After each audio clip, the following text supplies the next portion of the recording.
Guest Araneta. Reaksyon.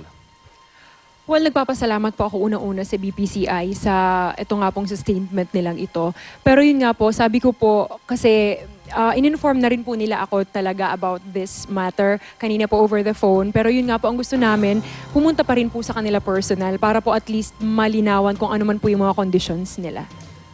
Ako, how do you interpret this? This one is siguro it's a reversal of the original decision. Sabi nila final and decision determined ni Venus. Pero na-reassess siguro na yung situation as they said, no? But you have to produce a passport to prove nga that nothing is Anomalous. Walang anomalous sa birth certificate. But the fact na nakakuha ka ng passport is proof na everything is clear. At talaga namang fair naman yung binibinin na dapat mag-produce ng passport para pag umalis ka na sa August kung saan may Miss Universe, ay wala nang problema. Pero sabi ni Mrs. Stella, naka-standby daw si Nicolette Henson, just in case lang naman na something goes wrong, para hindi man tayo mawala ng representative sa Miss Universe. So dapat by June, may passport ka na, ha? At sabi mo, hingi tayo ng tulong Ni Mons si Tantoco. Mons Tantoco Romulo. Mons, paging. So, kaya mong i-produce yun? Of course. At saka sabi ko nga po, parang yung sa unang statement nga po kasi nila, yung sinasabi na problema namin or problema ko is the inconsistency. So, and then yung misrepresentation. Ngayon po, parang nagkaroon na ng condition na pag nakaproduce ka ng passport, marireinstate ka. Pero yung una pong problema naman talaga na sinasabi nila is misrepresentation. So, medyo nalilito lang po ako doon. Ano daw? Discrepancies. Parang ganun. Yes, discrepancies and misrepresentation. Na- And that's why pupunta po kami mamaya to clear these things naman din po sa kanila. And you think you can get to Miss Universe after this? Yes, of course. What's up? Teka, isa na lang. Paano si Nicolette ay nagpapansit na raw? Ay, hindi ko po Blowout alam. Nag-blow out na eh. Hindi ko po alam. Linawin ko lang, yung bang sumulat, hindi Stella Sgoto, ha? Oo, baka mamaya, ano yan, ha? Si And then, Stella Araneta yan. nakasign siya talaga. Teka, sa'yo sinulat. Ay, yung signature niya. Ricky, Ito okay. talaga. oo. Venus, anong immediate plans mo ngayon? Ito ba'y ang mga galaw mo ba ngayon nakabase dito sa maaaring resulta o kalabasan itong... Oo naman po, unang-una po dati pa lang naman lahat po ng steps na ginagawa namin is pinag-iingatan talaga namin. Kasi sabi ko nga po, future ko rin po yung nakasalalay dito. So, hintayin mo muna kung ano man mangyari. Opo, opo. Ano message mo sa Binibining Pilipinas?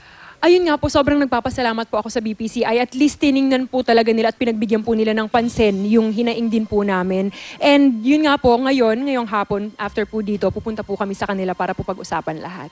Message mo na lang kay Nicolette. Well, si Nicolette naman po is a very good friend of mine. And I think naman po, sabi niya nga sa akin nung una pa lang, sabi niya, girl, kung ano man ang mangyari, kung ibabalik sa'yo, para sa'yo talaga yan. And wala naman siguro siyang masamang mararamdaman if ever. Kasi yun, alam niya rin po yun at napag-usapan rin po namin yun. I-premium mo ba nakuha nyo na? Yung first, month, kasi divided po siya into 12 months. So, at least may nakuha ka na? Yes. Okay, so blow out namin. Sige, anyway. Thank Teka you, muna, Venus. babatiin ko muna si Al Mendoza ng Sambales. Si Al Mendoza. Dapat i-produce mo na Friend yung ko na siya. passport para maayos na itong issue na to. Mons, Okay, patulo. thank you. Thank you and good luck, Venus. Thank you so much, sir. Thank you po.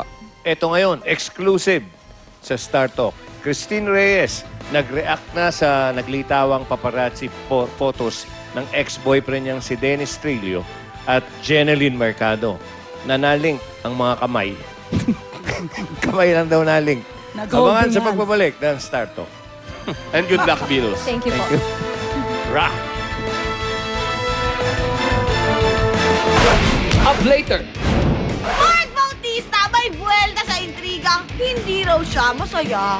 Sa naging desisyon ng kanyang management sa kanyang career. Magkapatid na Claudine at Gretchen Barreto. Pinag-aaway ulit? Ano ba naman? Yung parents ko kasi sobrang nasasaktan. And I really feel na they don't deserve this.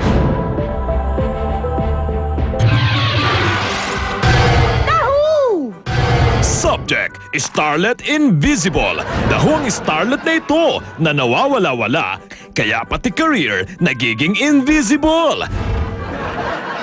Ang kwento, maski na nalolos na ang career nitong si Starlet, may nagkamali pa ring magazine na kuhanin siyang cover girl. ay CoverGirl. At talagang malaking pagkakamali dahil on the day ng shoot, kompleto na ang lahat. At pinaghintay ni Starlet ang lahat. Pero ang ending was a pagka-appearance fee ang Starlet to the major embodiment ng lahat. The Hawktionary, major embodiment, state of being supremely imbudo o angry to the max. Major embodiment. Major embodiment nga ang lahat. Kaya ichinismax nila ang ginawang pambibiti na ito to all the other magazines. At ngayon ay banned na si Starlet sa mga mags at wala gumegetlag sa kanya at lost na ang karaketan niya. Lost. Daho si Starlet Invisible, paputukin ang balon habang super shogo namin siya sa name song na Linda Angeles. Iyon na! Babunan! Dahu!